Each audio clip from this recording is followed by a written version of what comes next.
Welcome to episode 4 of Hacking Happiness. I'm your host, Ghost Strats, and today we're going to be talking about pain and suffering and answering the question, if God is so good, why does he allow this stuff to happen?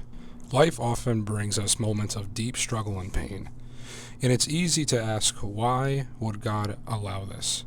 Why create a world with the possibility of evil? But there is a truth. Evil isn't something God created. It's the absence of righteousness.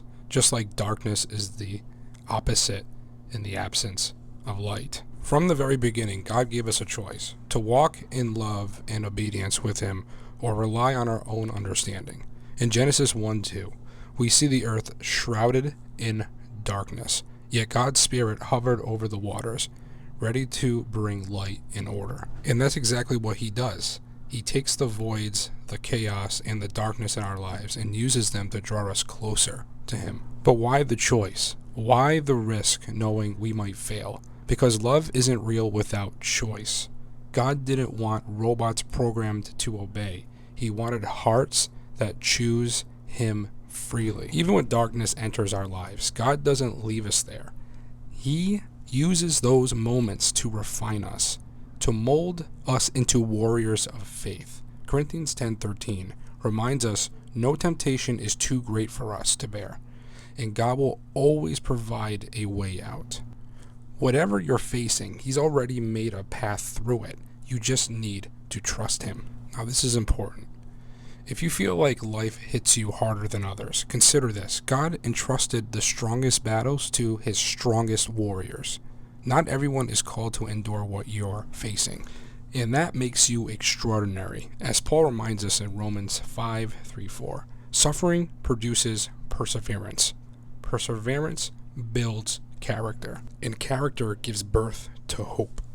Even Paul himself wasn't spared struggles. He spoke of this thorn in his flesh, a trial he begged God to remove. But God's answer was clear. My grace is sufficient for you, for my power is made perfect in weakness. 2 Corinthians 12:9. Paul learned to boast in his hardship, not because he enjoyed them, but they were the canvas where God's strength was most visible. You are not defined by your suffering. You are shaped by it. Every trial is a testimony in the making. When you feel weak, know that's where his strength shines brightest. 2 Corinthians 4:16-18 tells us not to lose heart because our troubles are temporary. They are light and momentary compared to the eternal glory God is building through them. Don't just be a follower, be a warrior. Warriors don't run from the fight. They rise to the challenge. Your pain, your struggles, your victories, they all have a purpose. God didn't create suffering, but he promises to use it.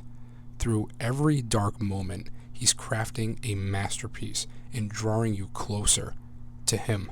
Stand firm in your faith. Remember, when you are weak, then you are strong. You're not just surviving, you're being renewed day by day. Keep your eyes on the eternal and never forget, God's grace is more than enough for you. Thank you for listening to this podcast. I really hope this helps. God bless you all. Have a good day.